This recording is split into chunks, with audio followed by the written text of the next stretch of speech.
Welcome to the preview show for the 2021 F1 in Schools UK Regional Finals from right here at F1 in Schools HQ in West Yorkshire. I'm joined here by Mr. Nelson Vale. Hello everyone. My name's Mark, and together myself and Nelson are going to guide you through the show today. So Nelson, let's have a quick look at what we've got coming up.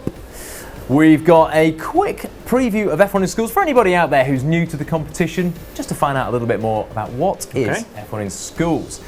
We've then got a scrutineering update now, so that's you just giving us a bit of feedback on the cars, what you've seen. Closer look. Yeah, and then we've got a word from our founder and chairman, Mr. Andrew Denford. So that is what's coming up. If you're sat there at home thinking this whole F1 in Schools thing sounds pretty crazy, pretty cool, but I'm not exactly sure what it is, we've got the video for you. So sit back and watch our little cheeky What is F1 in Schools explainer. What is F1 in Schools? F1 in Schools is a global STEM challenge, working with industry partners to provide an exciting and challenging educational experience. A group of 3 to 6 students form a team, think of a name, allocate job roles, and start to design their miniature Formula 1 car of the future. The teams follow a systematic engineering design process to manufacture and race their cars, making sure they comply with a comprehensive set of technical regulations. To do this, they use professional CAD software, like Autodesk Fusion 360, and manufacture their car components using CNC machines. Once the cars are painted and assembled, they take to the track to race. Powered by compressed gas along a 20-metre racetrack, the cars are capable of speeds over 75 km per hour. The racing is fast and exciting, but there is more to the challenge, as it inspires learning not only in STEM subjects, but wider skills including project management, marketing, teamwork, innovation and communication. These wider skills are assessed by judges from education and industry. At competitions, the teams submit their cars and portfolios and also give a project presentation. F1 in Schools operates globally from ages 9 to 19, with teams taking part in school, regional and national level competitions. With the winners progressing at each stage, only the very best make it through to the World Finals. F1 in Schools is a life-changing experience for all involved, with many success stories of competitors who've come through F1 in Schools and have gone on to achieve significant outcomes in their lives. For some, that means working in Formula 1, where the experience of F1 in Schools serves as the ideal grounding for the challenges and demands of elite-level competition.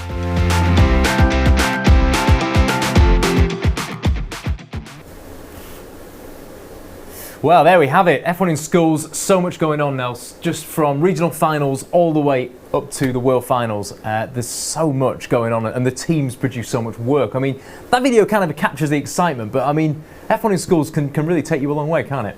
Yes, you can. It's a long and exciting journey from what can be from the initial classes until professional class, and very close to going to the World Finals, and then who knows what comes next? Formula 1 maybe? Absolutely, yeah. I mean, people who go through F1 in Schools, we know of many people now that are working in F1 and in other industries, in other top-end motorsport jobs and around the world. How exciting it is to see our alumni on the track as a race engineer for someone like Nicholas Latifi. Oh, incredible. And these are true stories. We're not making these up.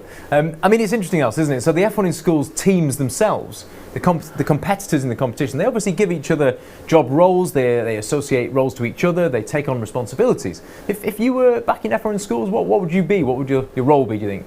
You know, it doesn't sound like it, but it's one of the most difficult things to start with.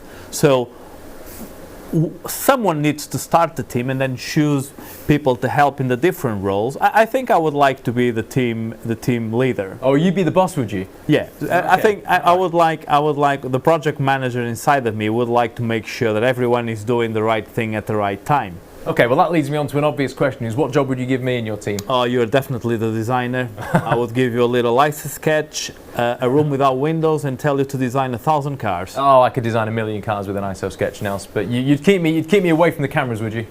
Away from, now, at a point I will open the window. Keep this guy quiet.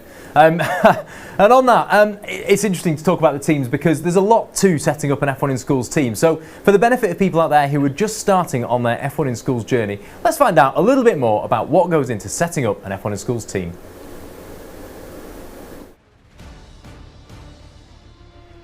F1 in Schools provides a challenge like no other. But what's really involved in setting up an F1 in Schools team? Well, first of all, team members can be from 11 to 19 years, all the way through secondary and tertiary education. Teams can consist of 3 to a maximum of 6 team members, with any school or college able to enter up to 5 teams across all the competition classes. Within teams, team roles can be things like project manager, manufacturing engineer, graphic designer, resources manager, design engineer, or marketing manager, although these are largely up to the team, and who knows, you might even design your own job title. To compete in an F1 in Schools event, every team must enter at least the minimum required elements. First and foremost, an F1 in Schools race car showcasing CAD/CAM technologies. The teams that rise to the top here demonstrate a grasp of numeracy, accuracy, manufacturing skills and technical abilities. A verbal presentation which is delivered to a panel of judges, who all want to know how the team have got to where they are and how they've worked together as a team. This involves a grasp of literacy, communication skills, presentation, and obviously a demonstration of teamwork. Teams put together an enterprise portfolio and team marketing pit display. Here the focus is on marketing and sponsorship as a team wishes to show how it's marketed itself and how it's built a brand around the team. A grasp of literacy, presentation skills, great evaluation, a nous for enterprise and also some business sense are what the judges are looking for here. The teams produce a design and engineering portfolio to demonstrate the engineering journey the team have gone on. This can demonstrate engineering core skills, again evaluation skills, teamwork and communication, all within a research and development brief. Teams are using CFD software, computer-aided design to model, test and ultimately manufacture their designs for the F1 in Schools car of the future. At the end of all that, and as if nerves weren't shredded already, the teams partake in 4 riveting head-to-head races. Here, a cool, calm, collected head under pressure is what's required as the cars launch down the track at up to 75 kilometers an hour. Just as in the real world of Formula 1, even the brightest engineers behind the scenes can't make the cars go quickly off the line. That high pressure job comes down to one individual, and it's no different in F1 in Schools. And back to me in the studio. Thanks, Mark. So, lots of roles on offer in an F1 in Schools team, Nels. And it is interesting to see how, as you progress through the classes, but even in the primary class, at the very lower end of F1 in Schools, how team members are starting to give themselves jobs, starting to give themselves roles, and find those little specialities, those skills that they enjoy doing that maybe they weren't expecting. You know, one of the most interesting things that happens when any teams in F1 in Schools is defining roles, is that sometimes students are thinking that, okay, I really like design, but then while they're watching all the other team members doing the other roles, they figure out, well, really, I think it's not really designed for me. I really like the manufacturing bit. And then what happens is they will do manufacturing, be connected to manufacture for the rest of their lives because they figured out exactly what they wanted to do. Absolutely. We've known people come through F1 in Schools and find that, actually, as you said, find that management is their thing and had no idea before setting up an F1 in Schools team that they actually enjoyed the role of being a manager. It's really the opportunity of trying it out. Absolutely is. Well, I think it's time, Nelson, to look at where we're going to be heading in F1 in Schools 2021. So it's time to jump to where we are in the country and start looking at our regions. So we're going to be heading to 12 different regional final venues all around the UK in the primary and the secondary class competition. We're going to come across 134 competing teams in these extraordinary times. That is an even more extraordinary number. So congratulations to all of you out there. We're going to witness an eye-watering 536 head-to-head races. And Nelson, because this year, for the first year, we're not driving white vans around the UK, we're going to be travelling 0 miles around the UK. But we are going to take in all those teams nonetheless. So, to our primary class competition, and let's have a look first at the lineup for our North and East regional finals, Nelson. So on the North and East we have Team Alpha, Hawthorne, Speedy Wheels, Galaxy Boosts, Lightning Insanity and the Daring Dolphins.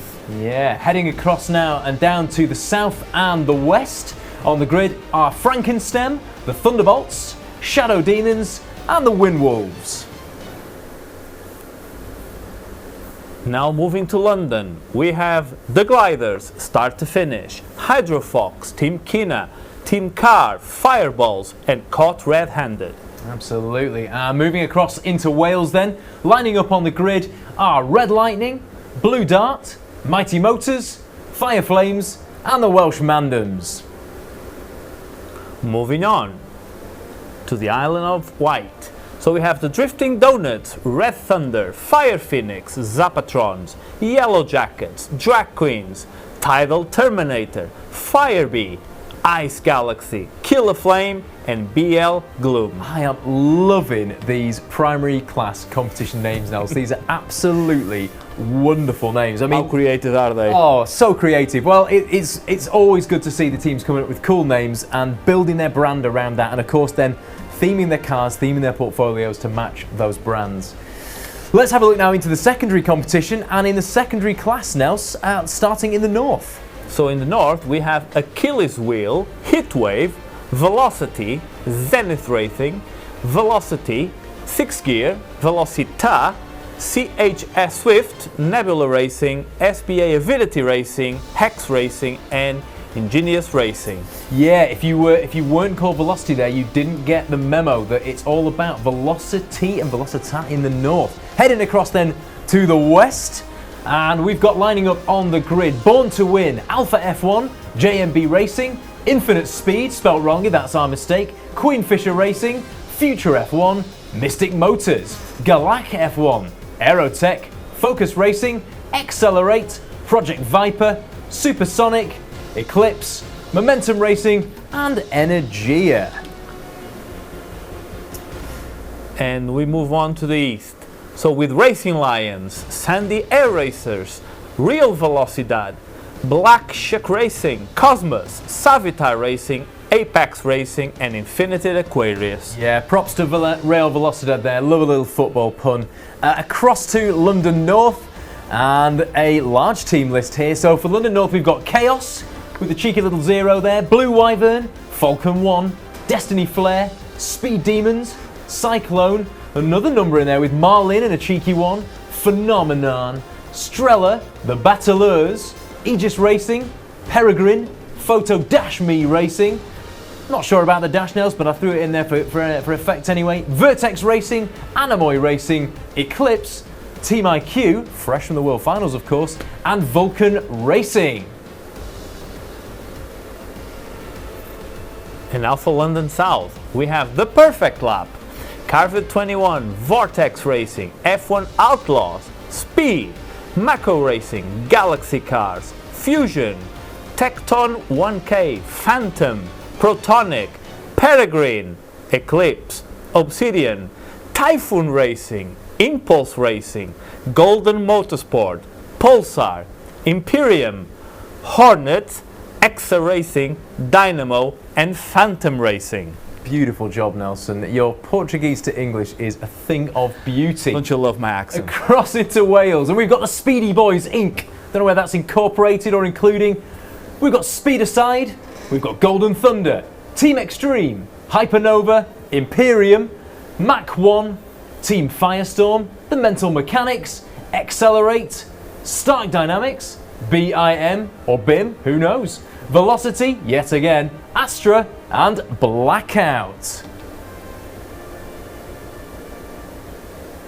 And now for Scotland, we have Team Vortex, The Flying Scots, Astray, Haste, Iconic Racing, Fibonacci, Enhanced Racing, Paxson Fusion and Phoenix Racing.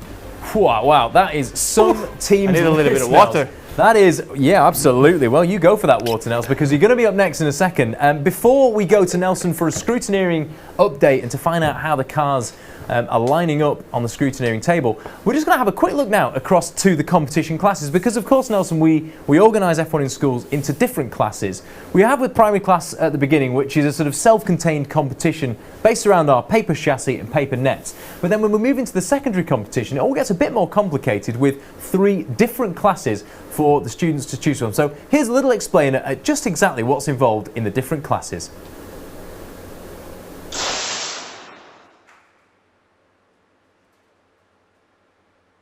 Formula 1 in schools is split into 3 classes of entry. Entry class, development class and professional class. Think of these as stepping stones, much like Formula 3, Formula 2 and Formula 1. At regional finals, entry, development and professional class teams compete alongside each other. They share a few things in common in the competition. For example, the competition format, which is the same for all classes. They all get the same time on track, with 4 races each. The judging categories are the same, albeit some of the assessables vary in size. Where they differ, the technical regulations set out for each class. Entry, development and professional class designed to different rules. Awards categories are slightly different, so teams get the chance to fight for awards in their own class. And progression opportunities to the UK national finals and beyond differ for each class. In entry class, teams are awarded points in 6 areas: scrutineering and aesthetics, design and engineering, a verbal presentation, a research mission to find out what's next in F1 in schools, and the points for racing. A grand total of 480 points are up for grabs in entry class. Development and professional teams are awarded points in 7 areas, encompassing the design process and marketing activities needed to get to F1 in schools. A grand total of 970 points are available for all teams. Entry class is the ideal starting point for F1 in schools for 11 to 14-year-olds for 1 year only.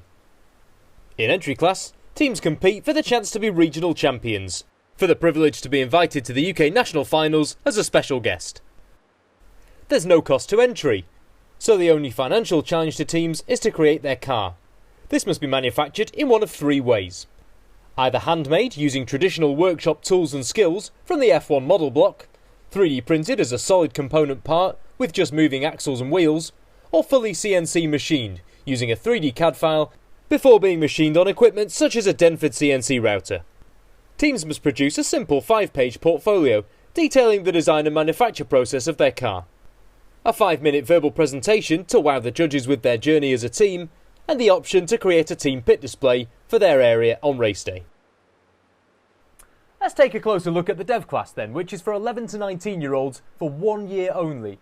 Here cars are a step up from entry, but still some way short of the pro class rules. Development class offers the first opportunity to progress to the World Finals. To get there, the team will need to become a UK national champion by making it through from the regional finals. There's a small charge of £75 to enter. Teams must make 1 CNC manufactured race car, 2 5-page portfolios, engineering drawings, a 5-minute verbal presentation, and a purpose-built marketing pit display. The professional class represents the highest tier of F1 in schools. Here, competitors from 11 to 19 years can compete for as many years as they wish, with the ultimate goal to arrive at the F1 in schools World Finals.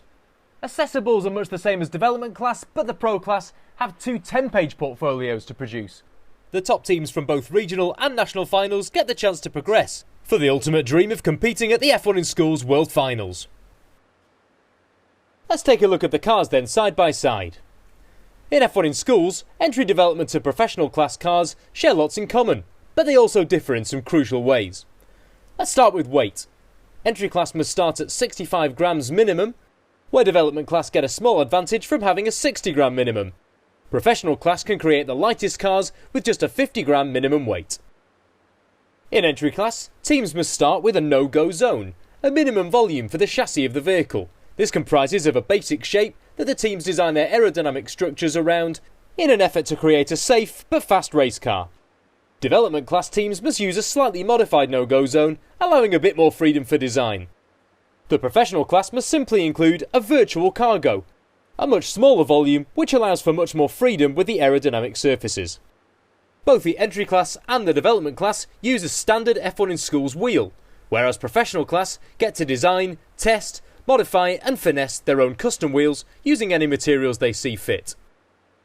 Again, the entry and development class share a standard axle, while professional class can choose their own, with many teams choosing to run low friction bearings as well.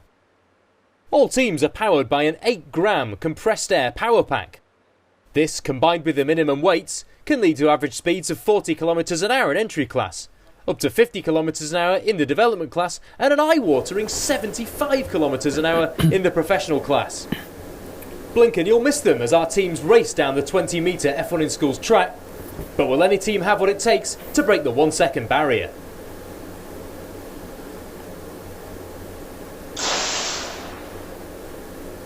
Lovely stuff, and getting back to me in the studio.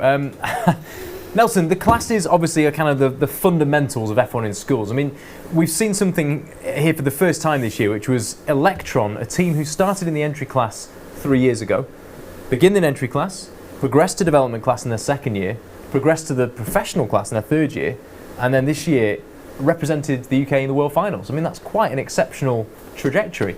It's amazing, and we need to give props to you, and because you had the idea of creating the entry class, but it was the beginning of a journey. So going through, probably starting in the F1 in Schools primary class, but then primary entry class, development class, and professional class just allows them to progress without any pressure. I mean, yes, teams can enter directly into professional class, but if they do the journey and let their work develop naturally, they will be so much better prepared. Exactly, and this is what it's all about. In entry, it's enjoy yourself, turn up, learn some things, learn as much as you can, but with no pressure, really little pressure at all. And then development, you're just starting to add those layers of opportunity but pressure up into the pro class, where by that time you're kind of prepared for the experience and you can really go for it. And yeah, Electron are a great example of how that can work. And then finishing so highly, finishing in the top 10 in the World Finals, top 10 in the world. I mean, that is exceptional. Nelson, speaking of exceptional, you are an exceptional scrutineer as well, and you are our master of measurements. Nels, I wanted to just get your kind of thoughts on the cars this year, because you've been scrutineering them all. We've got an example here from all the classes, from primary, entry, dev, and then into pro class. I mean, what are some of the themes that you're seeing in the cars? Well, I want to start by saying that I've learned everything I know from our master, Willie McEwen. Oh, absolutely. So, Willie, this one is for you. Hats off to you, Willie. But, I mean, should we start with the F1 Schools primary class? Absolutely, car? yeah. So, as you can see, it's a paper car, and it's based on a chassis, a standard template of a chassis that every team needs to have in the same dimensions. But then the teams can go crazy on the design of the paper body that goes on top. Yeah. So we want the teams to be creative and to make it look like really Formula One cars. And a special mention to Pirelli that allows us to use those amazing stickers on the wheel and actually make them look like authentic Pirelli tires. But it's all about a little bit similar to the other classes. There is a set of rules and regulations, and there is regulations that the students need to consider before they start designing their car. So stuff like length, like width, like the weight, that it's really important and common throughout all of the 4 classes. There is a minimum weight that you need to comply in order for the car to be legal on track. Okay, so in primary class, the minimum weight, Nelson? So it's 40 grams. So 40 grams in primary class, then we move into entry class, which so of course 65 grams on entry class. Yeah, very different competition entry class, but we start with 65 then, dev class. So 60 grams on development class. Down a bit, and then finally 50 grams on professional class. Real lightweight cars. Okay, so I mean, just moving into the sort of secondary side of things then now, from the entry class first of all, I mean, did you pick up any themes? The teams that, I know this one for example, Velocity from the North, this is a 3D printed car, so that's one of the options the teams have. Yeah, so of course I got some examples from this year's cars, and one of the brilliant things of entry class is it allows you a lot of flexibility in terms of what can you build. So you have 3 options. So you can do a hand-carved car. The only thing you need is a model block and some tools. But then you can also do a fully 3D printed car, or you can introduce your team to the basic principles of CNC machining. So you can do what development class and professional class cars do. But in school, when you're starting and you have that pressure in terms of, okay, where should I start? What should I do? Being able to have that flexibility of, right, let's do it by hand, let's do it fully 3D printed, or let's using a CNC machine.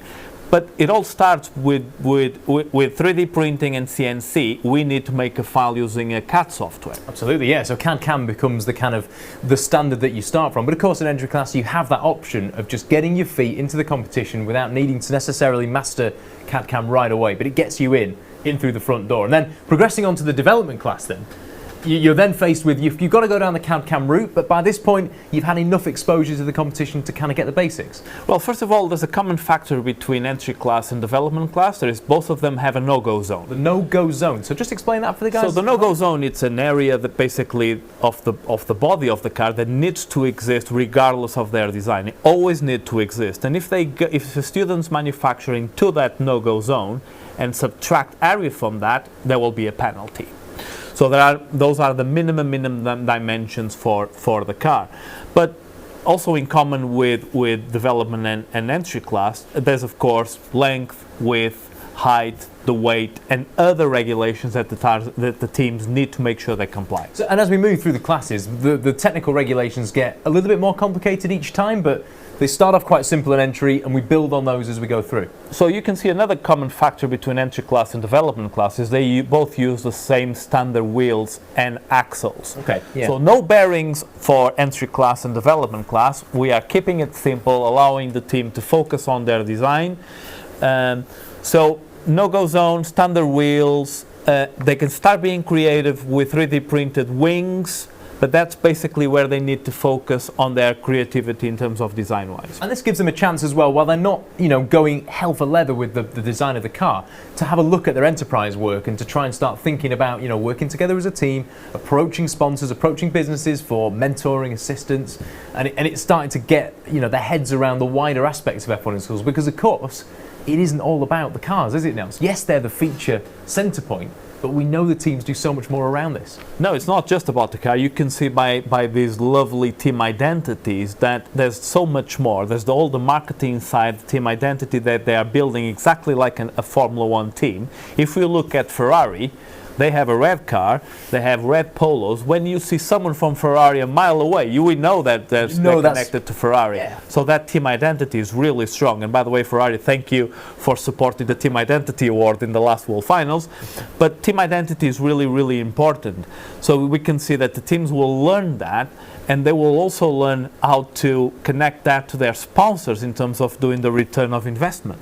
Absolutely. Well, Nelson, just from your scrutineer's point of view, you've obviously been the guy measuring the cars, putting them all through the paces. You've got some examples of the equipment that you use there. Do you want to just show the guys quickly kind of what you've used and how you use it? Well, there's equipment that the teams will need. So the teams can download some simple files from our website, and then if they have access to a laser cutter, just laser cut these simple measuring and guiding gauges. So, for example, we have a gauge here that measures the minimum length and the maximum length on a car. So if I go and get this professional class car, as long as the car fits on the maximum length, that means that it passes. So that's a pass then, right? That's a pass, okay. And this is a visual check. That would have been embarrassing if that had failed, but that's a good job. No, this is a pass, but imagine that it was very, very close, that the gauge was letting us question, right, I don't know if that's a pass. So we have other professional equipment like, well, this is a small one, but we use calipers, professional calipers, that will actually help us measure everything on the car, from the wheels to the wings to the length to the height of the car. We have all of that. So my biggest advice is, when you are designing your car, have the rules and regulations next to you. So you have Fusion 360 open, you're about to start, you have probably the model block shape on the screen, and you're saying, right, let's start with the length. So go on the regulation and check the first regulation of them all. What's the minimum and maximum length of the car? And you will see that it's, if I'm not mistaken, 210 mil maximum and 170 mil minimum. So what's the trick there? It's not going into the limit. A lot can happen in manufacturing. If you have a maximum of 210 and a minimum of 170, one of the most common mistakes is, let's do the car with a minimum, 170. So literally aiming right for the absolute minimum. Right to the absolute minimum. We're going to go for it, yeah. So let's consider that the teams are making their body out of the CNC machine, but the body comes out of the CNC machine needing some finishing. So they get some sandpaper out and they start finishing the body. So what's happening there is they may be taking off 1 or 2 extra mil out of there. So when they fit their 3D printed wings and they think, that's my car there, 170 mil, when they realize it's 168 or 167, and when it comes to scrutineering, it fails, and the team starts questioning, what happened there? It was during the manufacturing and assembly process, but that could be prevented if they had measured if the manufacturing part is the same as the CAD one. Don't always exactly. So always maybe build in a bit of extra buffer, or test, make sure your manufacturing process is accurate. Give it a test run first and see if it measured up true, rather than just trusting that the screen says it's 210. Exactly. Another quick example is, sometimes let's do the opposite, 210 maximum length. So the car body is perfect, but the teams are 3D printing their front wing. And depending on the 3D printing and how they are 3D printing, that 3D printed part can deform a little bit. So that can actually put them a mil over. So 211 will become a performance failure, and that can have a great impact on the team. And another thing as well, I mean, you know, you mentioned manufacturing and the CAD/CAM side of things else, but even just a coat of paint. You know, a coat of paint too many or a coat of lacquer on top of a maximum dimension is enough to tip it over the edge, isn't it? And from the scrutineer's point of view, it's not just the case that we can say, oh, it's 1 millimetre, it's 2 millimetres, we can let it slide. The rules are the rules, aren't they? They're absolute dimensions. The rules are the rules, it's absolute dimensions. But we do our best to measure the cars, and I think the teams do the same on their side. It's all about making sure that they look, if again coming back into the minimum 170, maximum to 110, why don't we just plan to do the car for 200 or 190? So there's no risking there between the minimum and the maximum. So try and do that for everything, for your wings, for your wheels, and then there is no risk. And for the scrutineers, it's super easy to measure because they're far away from the minimum and the maximum, so you will avoid a lot of penalties. Really wise words, Nelson. So try to just work within the rules on each dimension. Try to find the best solution just a little bit further back from those minimums and maximums. I mean, Nelson, you've done an amazing job, and thank you so much for explaining that. I mean, that is, you can tell how many cars you've scrutineered. Probably nearly in the thousands, isn't it? I think. But it's a thing that I absolutely love, because that's the opportunity to actually check all of the creativity of the team. So again, my advice is always have the rules and regulations next to the team when you are designing your car, and make sure you have at least 2 steps of verification. One while you are designing on CAD, and the other one after you assemble the whole car before you send it to scrutineering and racing. Absolutely. Fantastic. Thank you very much, Nelson. I mean, it is our duty, isn't it, to protect the work of the students and to measure them as honestly and as fairly as we possibly can. These are our VIPs, aren't they, our teams. Speaking of VIPs, I think we are being joined by, indeed, our very own VIP, who I think has got some words that he'd like to share with you. So we're delighted to be able to bring in at this point our founder and chairman, Mr. Andrew Denford. Andrew, I know you've got a couple of words that you'd just like to say to our teams who have entered the regional finals this year. Yeah, thank you, Mark. Just to say, from our headquarters here in Brighouse, West Yorkshire, what a tough year we've all had. 15, 16 months, you've been so good, you guys. You've all managed to come through it. You've produced cars of an incredible standard. I know all the judges are having a tough time doing all the portfolio and verbal presentation judging. What I've seen so far, and the speed of these cars and the quality, is phenomenal. So a big thank you from me for persevering, keeping at it, getting through all this. We're looking forward to getting you all back live and at regional finals and national finals in 2022. Good luck to you all. Thanks very much, Andrew. I mean, really exciting season lined up. I think you know, it's nice to feel the sort of the pressure for the teams as well. But I mean, we could probably put Andrew under a bit of pressure right now, couldn't we? Because we've actually got we've got a reaction system ready to go here, Andrew. If you can press the screen and the lights go out. I'm on it. There we go. It's a .409 and from Andrew Denford. Well, this is going to be a feature of the regional finals, not for points this year, but just for a bit of fun. I mean, Andrew, do you think 409 is about your personal best there? Is that it? Can I have another go? Just to make sure. Could have been a false If you start. really want another go, Andrew, we can do this again. Let's have Here another we go. then. I'm going to set a world record Count those now. lights. No false starts, Andrew. I got it. I beat it. A little bit better. So just Andrew proving that there is life in the old dog just yet.